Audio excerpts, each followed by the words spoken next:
I'm Juliana from the Delenta team, and you're listening to Conversations with Coaches. Today, I have the pleasure to be speaking to Ravi Jain, an amazing personal and self-development coach. Hi, Ravi. How are you doing today? I'm doing good, Juliana. Thank you for asking. How are you doing? Yeah, I'm good too. Thanks. So could you tell me a little bit about yourself and what you do? Yeah, I'm a personal development life coach. I've been coaching now coming up to 2 years in September. I coach part-time, so I have a day job, a corporate career that I work full-time around. I do my coaching around my career at this point in time. And yeah, just really enjoying it, taking it a day at a time and building up my own practice in a very low stress environment, because I know my income, my livelihood doesn't come from my coaching. So it frees me up to just enjoy it a lot more. Oh, that's great. So how do you manage your time hustling like a full-time job and a coaching business at the same time? I'd say that's an interesting question, because probably 5 years ago, I don't think I could have hustled the two at the same time. I would work a full day, get home and be absolutely shattered and have no energy and feel like I couldn't do anything. But it was interesting, as I started receiving coaching, professional coaching from my coach, I started to show up differently in how I worked, and I felt like I had more energy. I was completing things. I was, the analogy of a football team at the end of a game, the team that loses has no energy and the team that wins is jumping around and has so much more energy. That's kind of what I felt like. I was working, getting stuff done, had loads of energy, and when I got to the end of the day 2 years ago, when I started coaching, I just knew it's something I wanted to do, and I had the commitment. I made the choice to just start doing it, and just kind of took it one day, one client, one coaching call at a time before I even got to one client at a time. Yeah, that's good. I guess also when you're really enjoying something, it seems less tiring because it's less of a task. Yeah, so there's the old adage that, if you truly enjoy what you do, you never work a day in your life. And it definitely feels like that with coaching. I don't feel like I'm working, even if I'm taking a call, maybe between 8 and 10 o'clock at night, and I've got to get up for work in the morning. It doesn't feel like work at that time of the evening. That's lovely to hear. Do you have any tips on how to manage your time? Like, do you follow a routine or something to be more productive? I would say it's for me, it's been a lot of trial and error and a lot of error. I had a story, and this is actually one of the things I first started coaching around with my coach was time management, because it's something that I felt I was really bad at. It was something I took too long to get stuff done, or stuff wasn't getting done. I was getting challenged around that. And in coaching with my coach, we kind of just talked about it. A lot of things, it wasn't that I didn't know what to do, because that's what I felt like. I was like, oh, I don't know what to do next. I don't know how to manage my time. And when I got challenged on these things, it was a case of, well, if you actually didn't know what to do, then would you be able to find the answer? And in the information age that we live today with Google, whatever it is, better time management skills, how to lose weight, how to, whatever the question is, Google will have a million answers for you. So it wasn't ever about, for me, knowing what to do. It was about me making the commitment and the choice to do it. Right. And so that was the biggest first step for me, was making the choice to say, look, this is something I'm going to work on for myself. And within work, that was a choice to get a life coach and to start coaching and listen to his feedback and challenges and his questions of me. And from myself, I ended up coming up with the answers. So I'm again, very much an IT technological guy. So on my phone, I have my task list on my home screen. I have an Android phone rather than an iPhone, so I can use like widgets and stuff. So I put my task list in the place that I'm always going to see it, and I'm always looking at my phone every day. So I never forget my task list. I know my coach used to say, get a piece of paper and write your tasks on it. That was great for a day, but for me, I tried it. It was not an error, but I tried it, and I just felt that after 2 or 3 days, I just stopped looking at the piece of paper. And so for me, it's like actually getting the important stuff in front of me. So I was like, okay, what am I going to do? And then the next part of it was trying not to do everything in one go. I would get to a point where I have 100 things to do, and I try and do all of those 100 things in a day. And one thing that I did, and I took, experimented with, was, okay, if I need to do these things, what's the most important stuff? That's what I'll do today. And even if it's only one thing, I'll do the next thing tomorrow and the next thing the day after.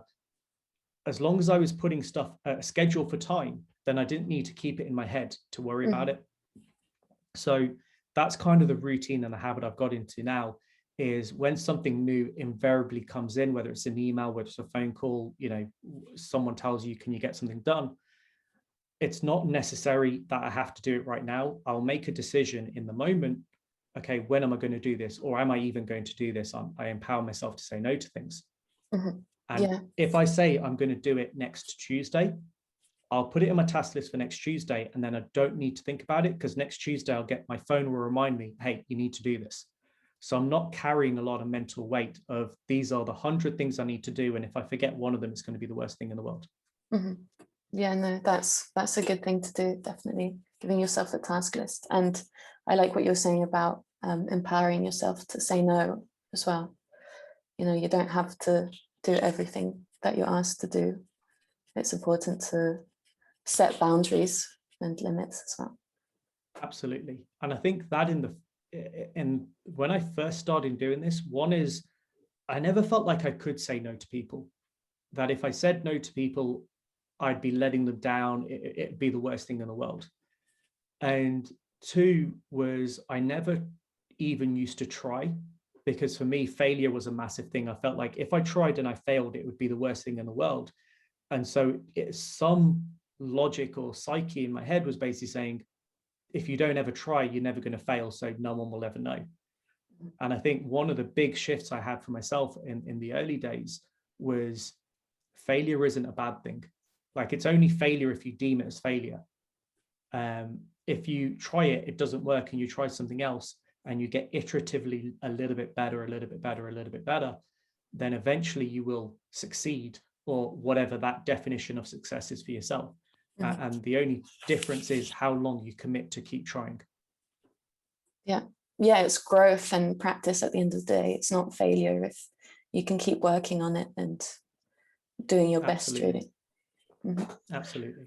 So how did you get into coaching? Like, what made you want to become a coach, and what were you doing before? So I've had some level of exposure to self-development, probably for about 15, maybe even longer now, 17, 18 years. And I remember at the age of 21, one of the things that I used to enjoy was when other people who were looking for the same things that I was at that time, asking questions, and I found that I was able to help them by just talking to them. And I actually had the idea, probably when I was 21, that I would love to do something in a career or in a field, not necessarily life coaching, but something that I could help others. That was always something I was drawn to. But going back to what I mentioned a few minutes ago, I always had this fear of failure, and especially who was going to listen to a 21-year-old about anything? I haven't lived much life to be giving life coaching.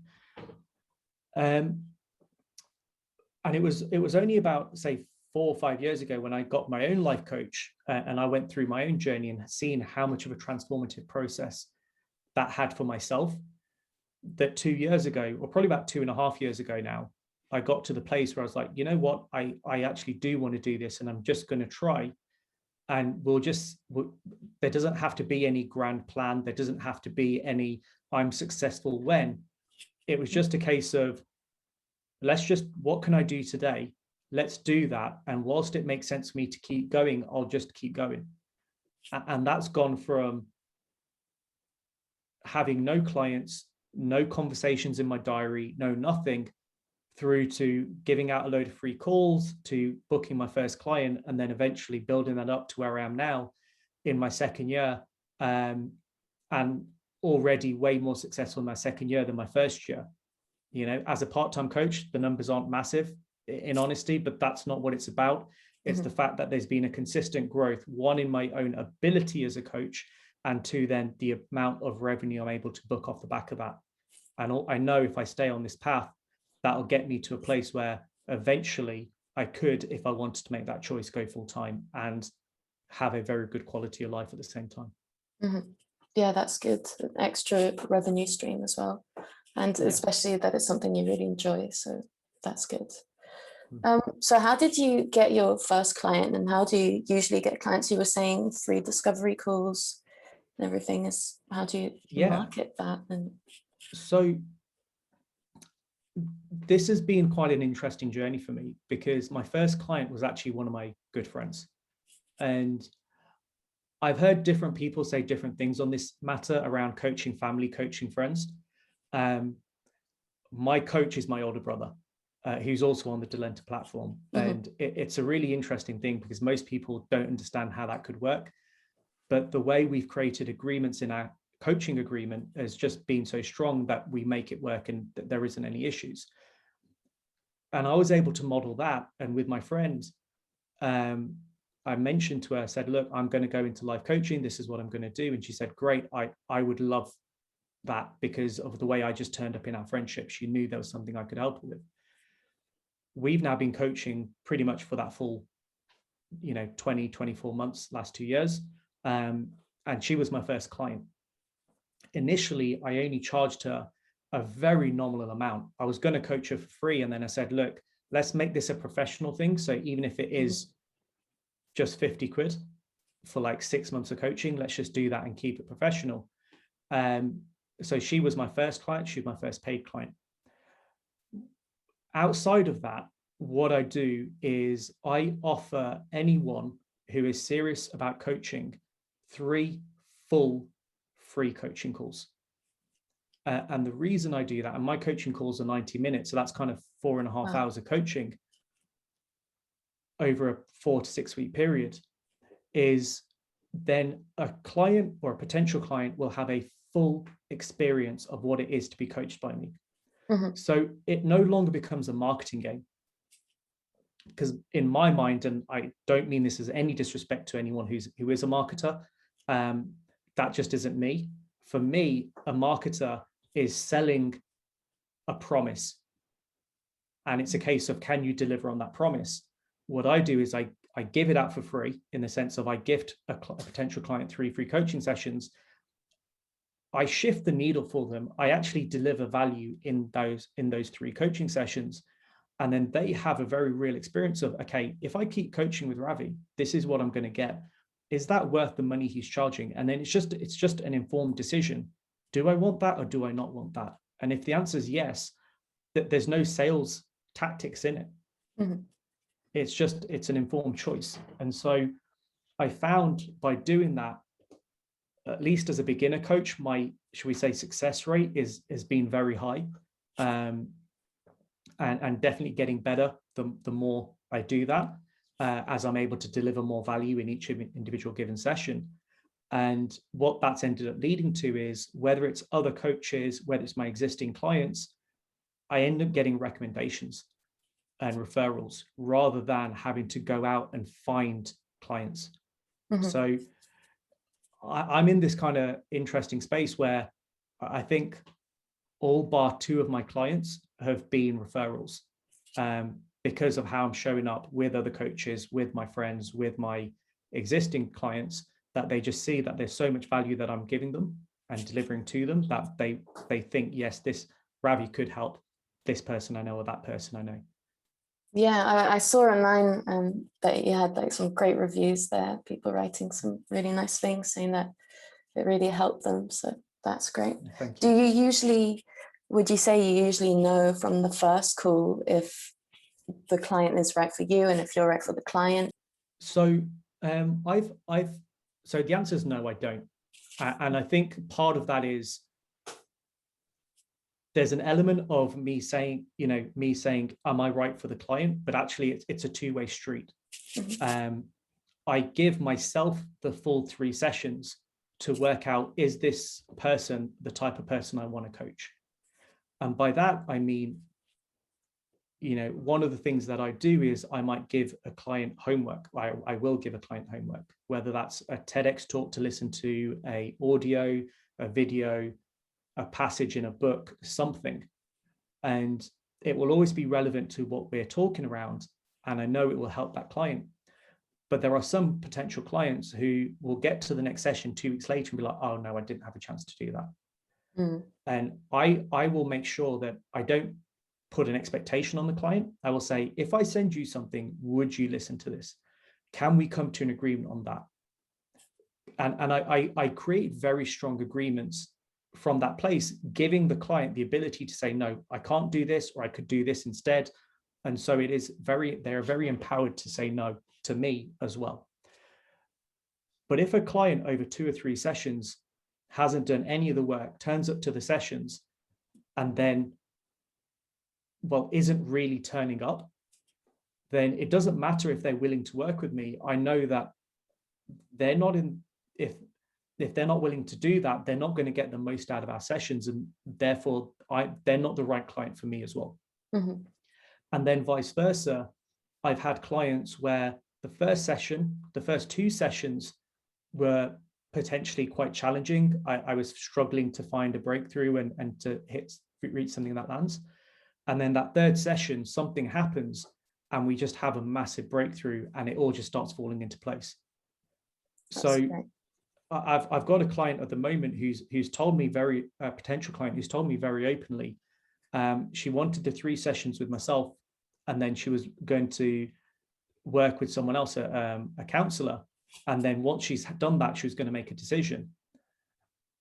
And she was effectively saying, I understand if you therefore don't want to give me the 3rd free session, I would completely understand. And I said, hey, if you're looking to use these sessions as an understanding to make your decision, then absolutely it makes sense. Right. And for me, then that is my marketing. That is my sales tactic, is in this next session, which is coming up tomorrow, I think, we will have that 3rd session. She's already got some great feedback off the first 2 sessions, and some great shifts and insights that we'll see what happens. So yeah, like either way around, I try and walk my talk, which is I say, if I'm going to give 3 sessions, I'm going to give 3 sessions. It's up to the client to decide whether they don't want to take those on or not. Okay. Yeah, that makes sense. That's great. And I hope it goes well tomorrow as well. Thank you. So whilst I was researching more about you, I found out that you had quite a strenuous past dealing with stress, anxiety, like self-doubt. So could you tell me a bit about how you overcame that and how it allows you to help others overcome similar situations? I think that, in a way, it's no secret, but it's almost my superpower as a coach. And that is that I don't come from coaching like I'm better than anyone else. That I've been down in the hole, right? I've suffered from depression. I've been fired from a job a couple of times, made unemployed for several months at a time, with regards to women and past failures in relationships, all sorts of different areas of my life I've struggled. And what I found is the areas that I've struggled the most have been invariably the areas that I've developed the most. So around work, we were talking about time management. Because I was so poor at it, or so bad at it previously, it's meant that I've actually had to work harder to get good, and therefore become better than I might otherwise have become if I was just like, I wasn't bad, but I wasn't good, I was average. And so for me, it's just, as a coach, it's about going into conversations with zero judgment. And part of that is bringing my own experience. That, hey, you're talking about, a client might be talking about challenges they've got in work, and said, I can really relate, because here's an issue that I had. These are some of the insights that I came through. And therefore, this is what I ended up seeing slightly differently. And just by sharing that story, we as human beings, we learn through stories. By sharing those stories, then I'm not necessarily teaching, but I'm sharing something that a client can then take on board and see for themselves, because they relate it to their own life. And that's happened in multiple different areas. And it's why, for me, it's made sense with the stuff that I put out in the world, mainly via Facebook, Instagram, and whatnot, is, well, here's the challenge that I had. This is what went wrong. Last year, I ended up having a kidney stone, and I was in quite a lot of pain, had to go to hospital, and all sorts. But prior to that, I had this belief that my health and my diet wasn't that bad. And that was a real wake-up call for me. And again, just by sharing that story, it ended up resonating with people, and people kind of gave me feedback personally on private message, saying, I can really see that, and I can see that applies to myself. And it's a conversation creator as well. Yeah, no, true. It's easier to connect with people when you've lived similar experiences as well. And I feel like, if you've been there and you've lived these similar experiences, it makes it more possible to give advice, because you actually know what happens. Obviously, there's lots of different outcomes to each situation, but it's easier to give advice and help people out if you've been Absolutely. I think that's one area, at least in my understanding and how I'm coming to coaching, is how universal things are. Because the types of things that my clients so far have come to me with, it's around doubt, it's around fear, it's around anxiety, it's around generic themes or emotions, but could be on a wide variety of different topics. So it doesn't have to be that, oh, I had this specific issue in work with this specific type of colleague. It's a case of, I'm feeling this way, or I'm thinking this way, or I've got that going on. And so all of us going about our daily lives will have examples the way we can relate. It doesn't have to be in the same area. And a lot of that I found so far has been around relationships, whether that's the relationship, with a work colleague, with your boss, with your partner, your significant other, your children, your parents. But a lot of the time, it's actually the relationship, or at least for me, has been the relationship I have with myself. That internal monologue that I am afraid, I have a fear of failure, I feel this, I feel that, this is what I think. And it's that relationship that underpins every other relationship we have.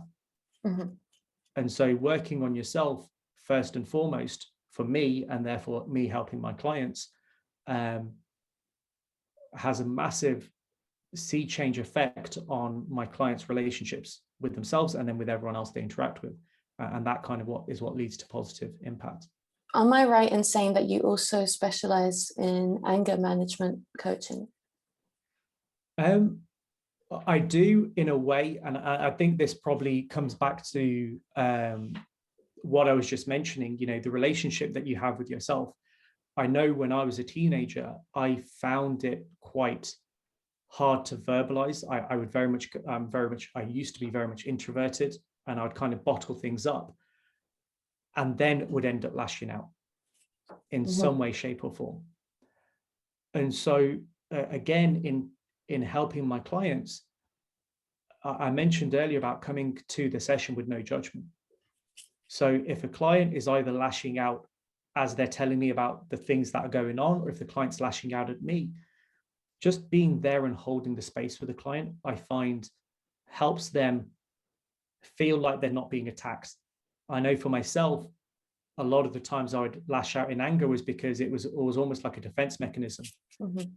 And so when I'm with clients and I'm living the experience of not attacking them and just being really accepting, like almost like a calming influence, they are then able to calm down, let their defenses down, and start to verbalize and open up about, okay, you're saying this or you're getting angry, but what's behind that? Why are you getting angry?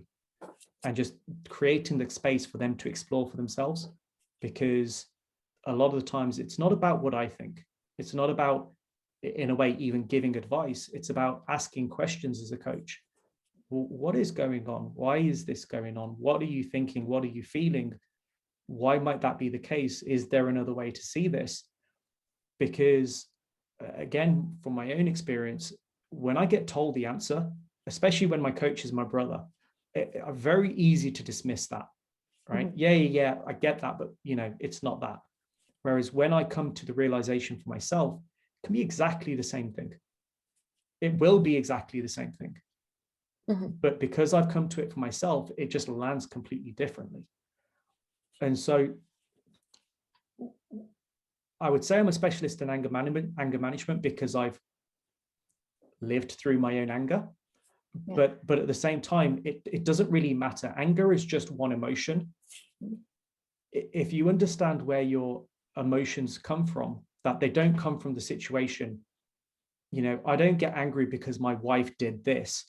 I'm angry because of the way I'm thinking about the situation.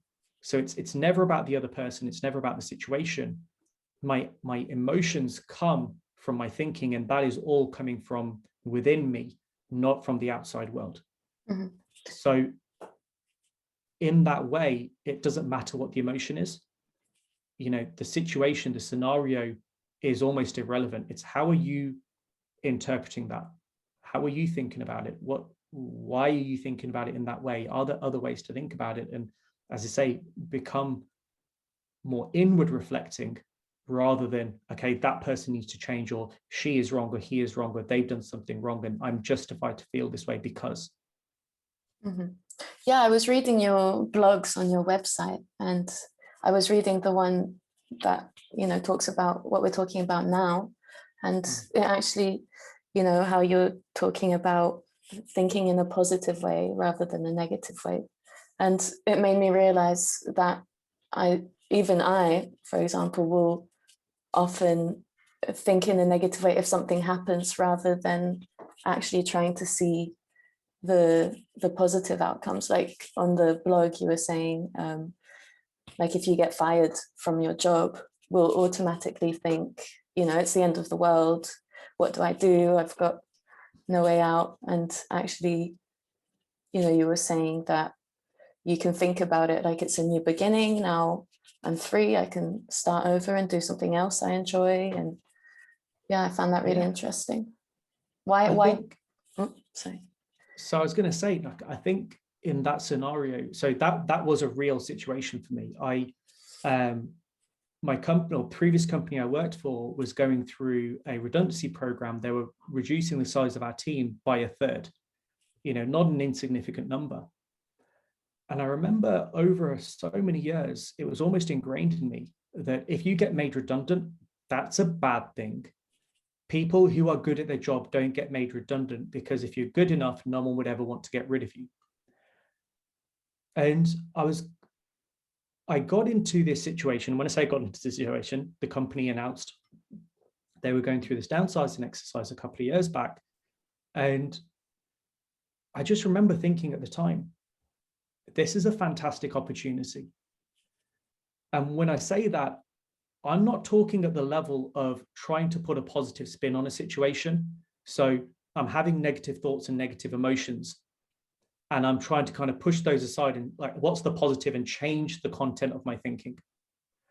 It was just a case of, I saw it in a different way, and acting from that place, I took the voluntary redundancy, ended up getting a big paycheck, and ended up starting the job that I'm in now. It took me 8 months to find the right job for me. But I used that redundancy paycheck to live that period of time that I lived.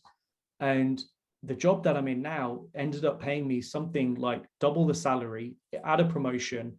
It wasn't the natural next step from a redundancy, which is you kind of take a sideways step. It was, I ended up taking a massive promotion and salary increase as part of that process, because of looking at it in a different way. But coming back to what I was saying just a moment ago, this what I'm seeing and what I've learned about in my own development is it's not about the content. It's not about positive or negative. All thought is neutral. It's how we choose to interpret it. So the analogy, and there are studies and people say, you know, that we have between 60 to 80,000 thoughts a day, right? And if there's like something like 86,000 seconds in a day, that's almost a thought a second that we have, whether it's conscious or subconscious. Like it's just, imagine a tap dripping one thought a second. Yeah, that's crazy. It's crazy. You know, that's kind of whilst you're awake and you're asleep. Yeah. So the analogy of like trying to control your thinking, whether, you know, stop thinking, be present, be mindful, whether it's changing and forcing yourself to think positively, that's like trying to control the faucet, the tap, either putting your thumb over the tap and stopping the thoughts coming through. It's like anything. You do that, you can do that for a second, you can do that for 10 seconds, you can do that maybe even for 10 minutes, but you can't consciously keep doing that. No. Your thoughts, as you're saying with the tap, you know, once you let go, it's all going to come out at once, and it still comes through. Exactly. So this isn't about trying to control your thinking. It's just being aware that your thinking is there. It's gonna happen. You're gonna think what you're gonna think, and you're gonna feel what you're gonna feel. The difference is that you don't have to engage with every thought that you have. Mm-hmm. And no one really does, right? If every person in the world engaged with every thought they had, everyone would be in jail. Mm-hmm. Right? Yeah. You know, I know for myself, an example I use is, you know, have I ever had an instance of road rage? Well, yeah, all the time. But if I have a thought that someone's cut me up and I want to get out of the car, walk over and just beat that person up, well, inherently, do I do that? No, I don't. It doesn't make sense. Mm-hmm. So already we have built-in systems that say just because we think something and we feel angry and we feel annoyed, we already have times in our life where we decide not to carry through with that thought. Mm-hmm. Right? And that generally often happens with negative, or, you know, holding ourselves back from positive things. Should I apply for the job promotion? Should I ask the girl out? Should I do this? Should I do that? No, I can't do that. Well, you've had the thought, but you didn't engage with it. Mm-hmm. Which means that what if we had the ability to do that with any and every thought or any and every feeling we ever had? Okay, I can feel annoyed. I can tell that I'm annoyed, but that doesn't mean anything.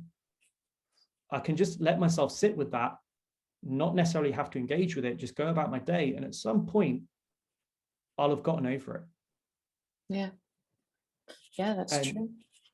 And that then brings us back in so many ways to the wisdom of, well, children, toddlers. They live in the present moment because they're not replaying something that happened last week, and they're not thinking about what's going to happen tomorrow. A toddler, a baby, will cry if they need a diaper change, they're hungry, like a few key things that they need. But even if they fall over, a toddler falls over, cry for 30 seconds, you kind of cuddle him or her. 30 seconds later, they're just snapped back into the present moment, and they're just laughing and happy, and they're not weighed down by their thoughts. And so the way I come at this is, the way to happiness isn't thinking on top of the thinking you've already got. It's actually the other way around, it's subtractive. The times where I've been really happy, truly happy, in the moment, I don't have that much thinking going on. I'm just present and enjoying the moment. I know the times when I'm really annoyed, really angry, well, yeah, my mind's running at 100 miles a second. Mm-hmm. So what does that tell me? That tells me less thinking, absence of thought, a subtractive process with thought, just brings me back to presence within myself. And that presence, our default state, is just contentment and happiness. Yeah. Yeah, it's so easy to get caught up in your thoughts. You know, sometimes you're just there, and then something that happened years ago will like pop into your head, and then you'll start overthinking that, or yeah. And then when you're angry or stressed, and your head is like, your thoughts are running really quickly.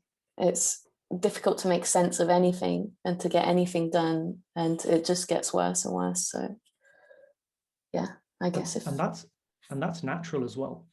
Mhm. You know, one thing I say to my clients is, I don't offer some Zen-like presence 100% of the time. That's not where my life is at.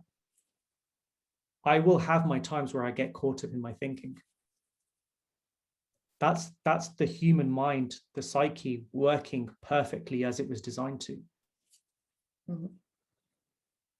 The difference is where I might have been caught up on something for like a month or 6 months or, you know, whatever. Now I might only get caught up for it for a day, and then I'll kind of get back to my kind of calmer center and be like, oh yeah, I don't need to really engage with this. And what might have taken me a day might take me only 5 minutes to get over. And what might have really annoyed me sometimes doesn't even register anymore. Mhm. And so the times that I still get annoyed, still get angry, still believe in those thoughts and choose to engage in those thoughts isn't me regressing.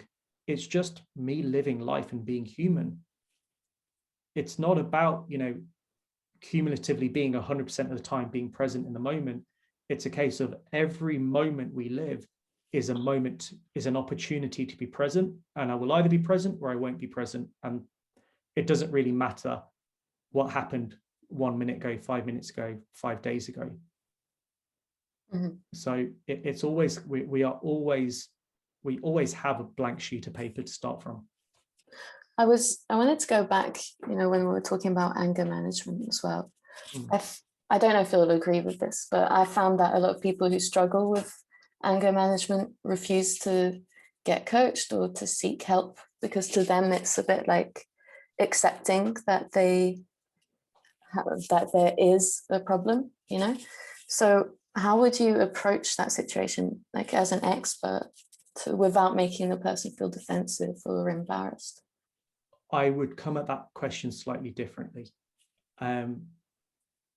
If I'm coming at that question saying, I think someone has an anger management issue and therefore they need coaching, Mhm. I'm already placing my thoughts, my thinking, my judgments onto that person, right? Mhm. And so I'll take myself and my relationship with my brother as an example. For years, my brother, from a loving place, tried to help me because he could see there were things that I could improve upon and better myself with. And he tried to encourage me down that path. But whilst it was him forcing it upon me, I was never going to hear it. Mhm. And I kind of almost went in the other direction and kind of just pushed him away.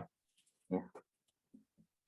And so it wasn't until he stopped and he just accepted me, warts and all, that I was then eventually able to be like, okay, I can see that he's really changing. What's going on in his life that is having that impact? And how can I get some of that? Mhm. And so it wasn't until I was ready to listen that we were able to work together. And so coming back to your question about anger management and someone who has anger management issues, Mhm. all I can do is create a space for that person. And by that, I mean, create a space where the person is able to talk, able to express, and nothing, and I mean genuinely nothing that that person could say would elicit any sort of judgment or negative reaction from me, to the point where that person actually starts to believe and see that that is true. Mhm. You know, because it's very easy to say that, oh yeah, you know, I don't have any judgments. But the first time someone says something challenging and your judgments start coming through, that's what people experience in life most of the time. Yeah. But when I'm able to hold that space, if the client, potential client, the person is willing to step in that space and start to open up, then we can have a great conversation. Part of that is, again, by me sharing my stories. I find that to be quite disarming, again, because it's not, hey, look at me, I'm some sort of expert. It's, hey, I've had these issues and this is what I've had going on in my life. I'm not perfect. I'm human too, I'm human too. It's a great leveler. Yeah. So by holding that space, by sharing stories, by showing my humanness, if I can then shift the needle, even just like 0.5%, 1%, and that person hears something, a lot of the time for me, it's actually not about speeding up, but it's about slowing down, which is why I do 3 calls, not just 1 client intake call. It's why some of the conversations I have, or some of the interactions with potential clients I have, happens over the course of months, because I'm not trying to rush this. Because if a client takes months to get to the place where they're ready to work with me, then the client takes months.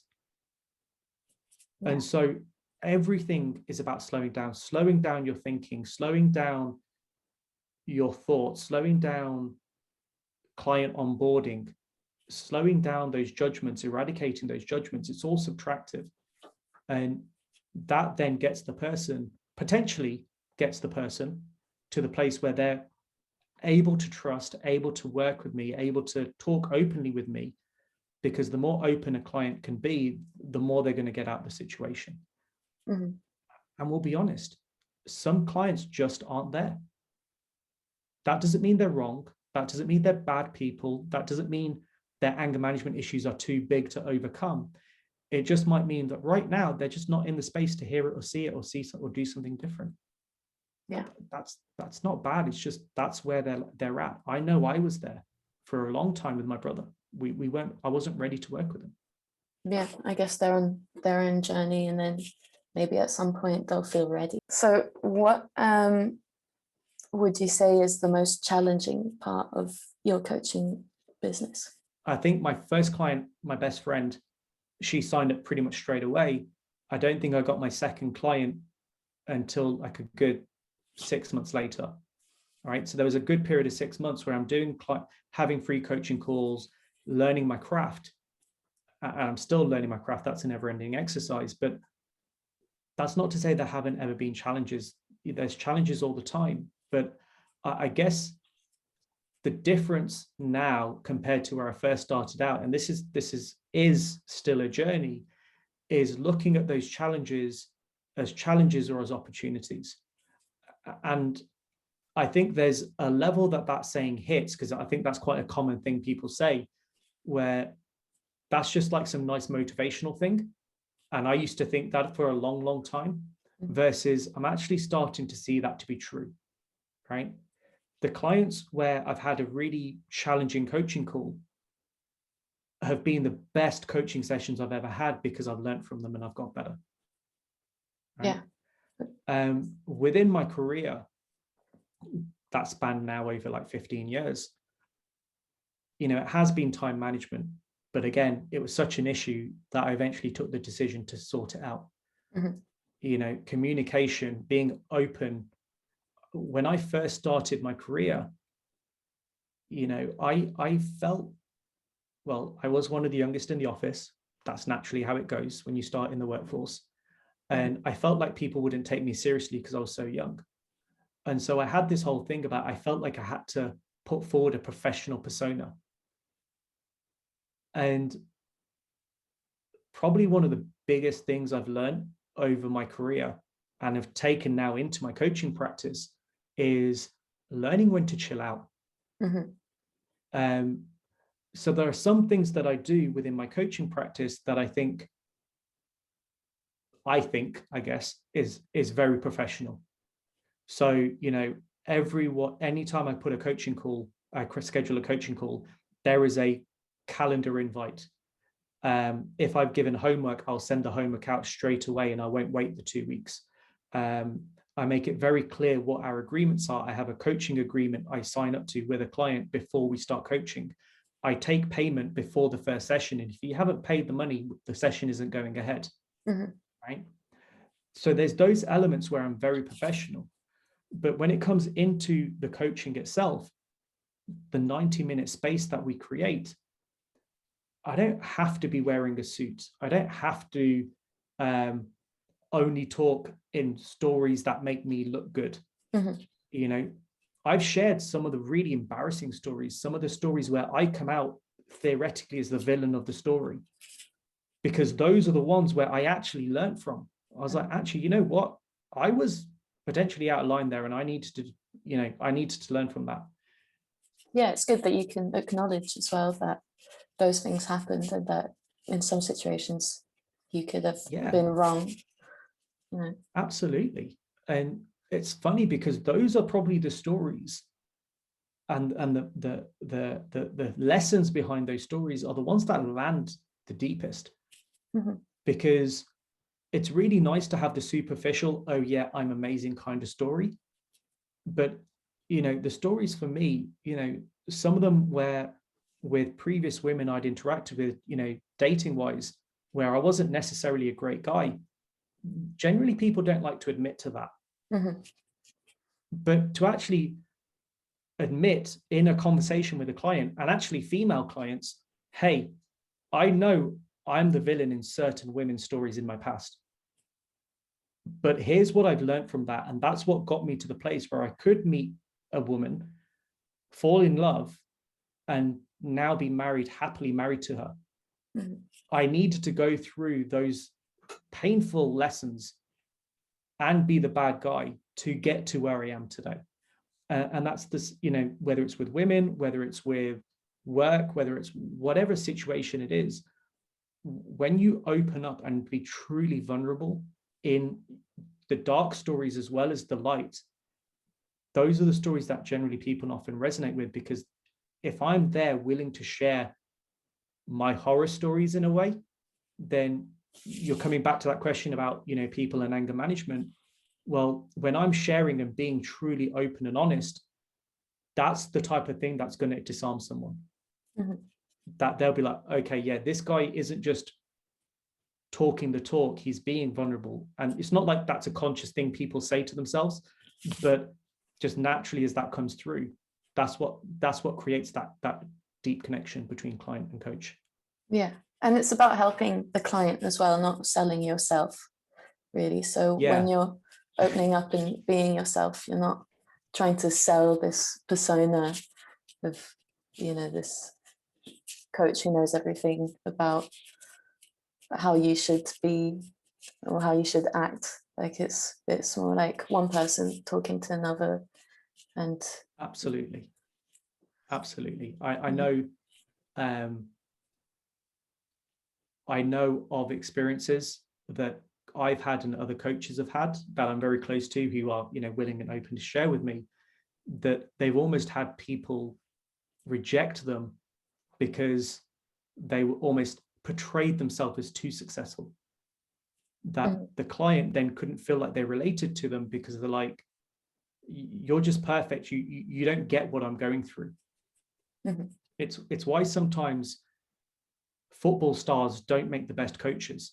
They may have been the best players on the pitch, but they don't have that ability to connect with the players who struggle when they're the coach. And that's why, you know, you do often see players become coaches and then only last a season or two and then end up coming out of coaching because it's not right for them. They don't know how to do that. So I know you've got a coach at the moment, but let's say you were looking for a coach.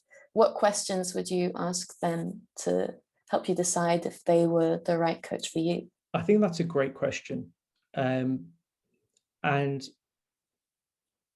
just trying to think about the answer, because I know I almost have the opposite end of this, because I end up getting clients potentially asking me questions, but I don't think for a long time I've considered it for myself as to which coaches would I want to work with and what questions would I want to ask.